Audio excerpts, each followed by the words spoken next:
सदर आरिफ अलवी जो निगरान वज़ीर आज़म अनवार उल हक काकड़ के ख़त चूंडनि में समूरियुनि सियासी पार्टियुनि खे बराबर जा मौक़िया मुहैया करण ते ज़ोर। सदर ख़त में लिखियो आहे त समूरियुनि सियासी पार्टियुनि खे इलेक्शन में हिस्सो वठण ऐं चूंडनि ज़रिए अवाम खे नुमाइंदा चूंडण जो हक़ आहे।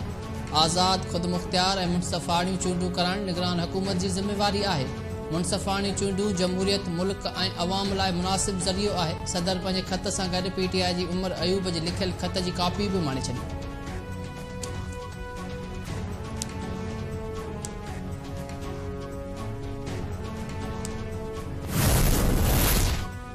पाकिस्तान में बदअमनी जो वॾो कारण गैर कानूनी तौर तरसियल परॾेही आहिनि। कुझु बि थी पवे, गैर कानूनी परॾेहिनि खे नेकाली ॾियण वारे फ़ैसिले तां पोइ ते न हटंदासीं। अफ़गानिस्तान में तालिबान जी अबूरी हुकूमत बाद पाकिस्तान में दहशतगर्दीअ जूं कार्रवायूं वधियूं आहिनि। अफ़गान अॻवाननि जा धमकियुनि वारा बयान अफ़सोसनाक आहिनि। निगरान वज़ीर आज़म अनवार उल हक काकड़ चयो आहे त पाकिस्तान में दहशतगर्दी लाइ अफ़गान सरज़मीन इस्तेमाल थी रही आहे। अफ़गानिस्तान खे पाकिस्तान ऐं पाबंदी मढ़ियल TTP मां कंहिं हिक जी चूंड करणी पवंदी। अमरीका समेत कंहिं बि मुल्क जो दबाव नाहे। TTP ख़िलाफ़ कार्रवाई पाकिस्तान ऐं अफ़गानिस्तान जे मफ़ाद में आहे।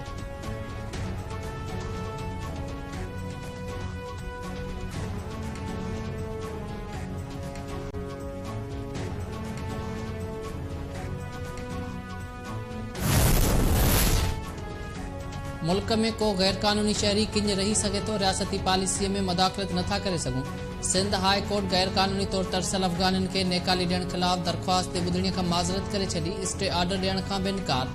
जस्टिस नियामतुल्लाह पुलपोटो रिमार्क्स ॾींदे चयो त पाकिस्तान जो कानून सिर्फ़ मुल्की शहरनि जे तहफ़ुज़ लाइ आहे।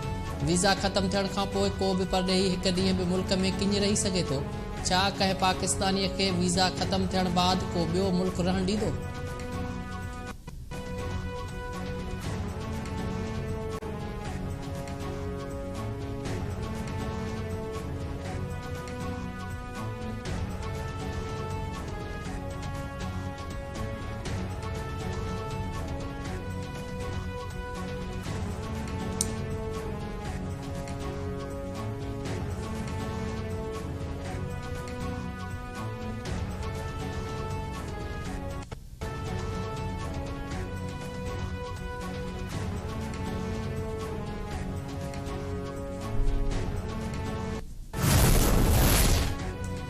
दहशतगर्दी के खिलाफ जंग में शहीद थियलनि जे वारसनि फौजी अदालतूं ख़त्म करण वारे फ़ैसिले ख़िलाफ़ अपील दाख़िल करण ऐं फौजी अदालतुनि जी बहालीअ जो मुतालबो कंदे चयो आहे त संदनि ज़ख़्मनि ते लूण न मुरकियो वञे। सुप्रीम कोर्ट फौजी अदालतुनि खे बहाल करे। इस्लामाबाद में शोधाए पाकिस्तान जे वारसनि प्रेस कॉन्फ्रेंस कंदे चयो त चाहियूं था त सुप्रीम कोर्ट असां सां इंसाफ़ करे। असां पंहिंजे शहीदनि ऐं उन्हनि जे वारसनि लाइ गॾु थिया आहियूं। असां पंहिंजे शहीदनि जो खून ज़ाया थियण न ॾींदासीं। ऑफिशियल सीक्रेट एक्ट मुल्की सलामतीअ जो ज़ामिन आहे। कुलभूषण केस खे नज़र में रखी फौजी अदालतूं बहाल कयूं वञनि।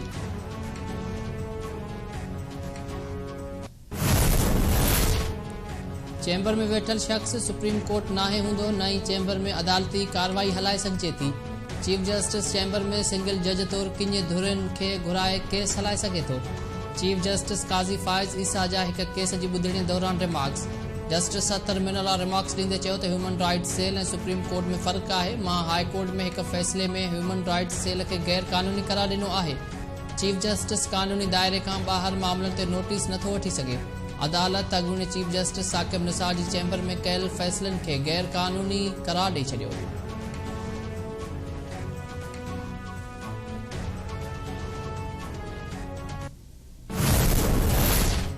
PTI 9 मई ते सभु हदूं पार कयूं। PTI चेयरमैन बि मुल्की मफ़ादनि ख़िलाफ़ कमु कयो, जंहिं सबबु खेसि इक़्तिदार खां अलॻि कयो वियो। पीपुल्स पार्टीअ जी तर्जुमान शाज़िया मरी चयो आहे त PTI खे इख़लाक़ जे दायरे में सियासत करण जो हक़ हासिलु आहे। एटमी ताक़त आहियूं, फ़लस्तीन लाइ जेको करे सघियासीं कंदासीं।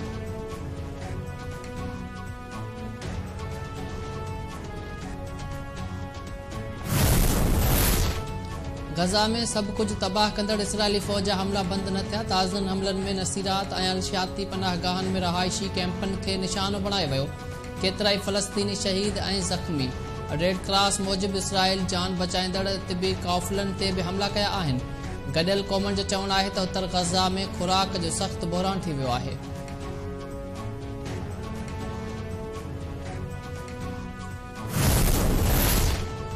कराची में ॿारनि जी इसराइली बमबारीअ जो निशानो बणिजंदड़ फ़लस्तीनी ॿारनि सां यकजहतीअ जे इज़हार लाइ रैली, वॾे अंग में ॿारनि जी शिरकत, मासूम ॿारनि खे निशानो बणाइण जी मज़म्मत। हाफ़िज़ नईमुर रहमान चयो आहे त दुनिया फ़लस्तीनियुनि जी क़त्लेआम जी इसराइल खे इजाज़त ॾेई छॾी आहे। दुनिया ग़ज़ा में क़त्लेआम बंदि कराए।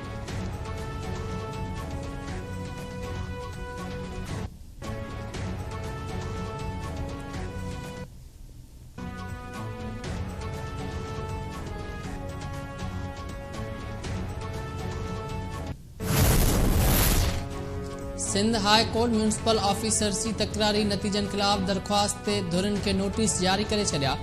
सिंध हाई कोर्ट में ॿुधणी दौरान दरख़्वास्त गुज़ार मौक़िफ़ अख़्तियार कयो आहे त म्यूनिसिपल ऑफिसर्स जी भर्तियुनि लाइ सिंध पब्लिक सर्विस कमीशन मख़सूस उम्मीदवारनि खे पास कयो, नतीजा मुअत्तल कया वञनि।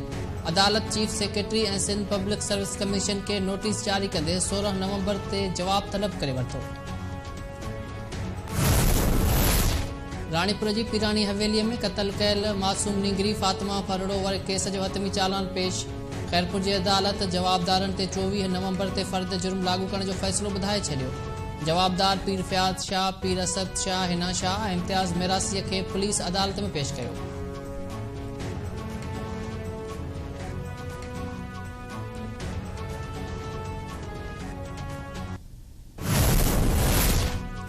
शहीद मीर मुर्तज़ा भुट्टो क़त्ल केस में जवाबदारनि जी बरबियत ख़िलाफ़ दरख़्वास्तनि ते ॿुधणी। सिंध हाई कोर्ट पारां जवाबदारनि जी पेश न थियण ते कावड़ जो इज़हार। शोएब सडल ऐं अॻूणे पुलिस ऑफिसर वाजिद दुरानी समेत 19 जवाबदार अदालत में तलब। अदालत हुकुम ॾिनो त SHO क्लिफ्टन जवाबदारनि जी पेशीअ खे यकीनी बणाए।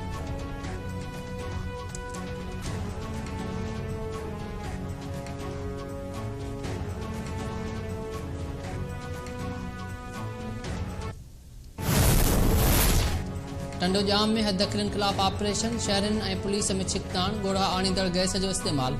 हैदराबाद मीरपुर ख़ासि रोड ते वर्कशॉप वारे इलाइक़े में हदखिलनि ख़िलाफ़ ऑपरेशन दौरान छिकताण वधण ते पुलिस जी इज़ाफ़ी नफ़री तलब कई वई। पुलिस पारां ॻोढ़ा आणींदड़ गैस जो इस्तेमाल, नामालूम माण्हुनि पुलिस ऐं अमले मथां गरम पाणी उछलायो। हवाई फायरिंग बि कई वई। छिकताण वधण खां पोइ इंतज़ामिया मशीनरी हटाए हदखिलनि ख़िलाफ़ हलंदड़ ऑपरेशन मुअत्तल करे छॾियो।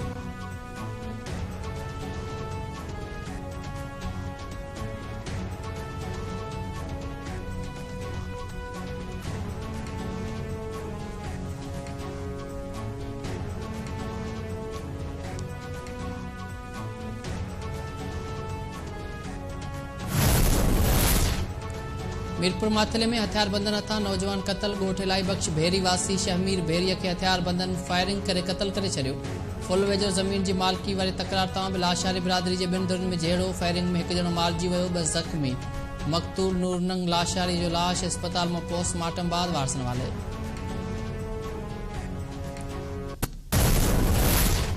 नौशहर फिरोज ज़िले जे मुख़्तलिफ़ गुदामनि मां कणिक जूं हज़ारें बोरियूं गायब थियण जो इंकशाफ। मोरो फूड गोदाम तां 3000, दरबेलो गोदाम तां 6200, पटीदन गोदाम तां 1300 ऐं मेहरापुर गोदाम मां कणिक जूं 800 बोरियूं गायब थी वयूं। नेब नौशहर फिरोज में 4 ॾींहं दौरान 7 गोदामनि ते छापा हया हुआ।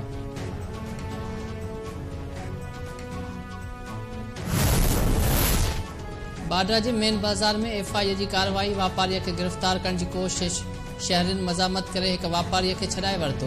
पुलिस ऐं शहरनि विच में 2 कलाक ॻाल्हियुनि खां पोइ 2 दुकानदार लाल बख्श जामरी ऐं अली हैदर जामरी FIA हवाले। FIA मूजिबि गिरफ़्तार वापारी हुंडीअ जो गैर क़ानूनी कारोबार कंदा आहिनि। संदन नेटवर्क दुबई, सऊदी अरब ऐं ॿियनि मुल्कनि ते पकड़ियल आहे।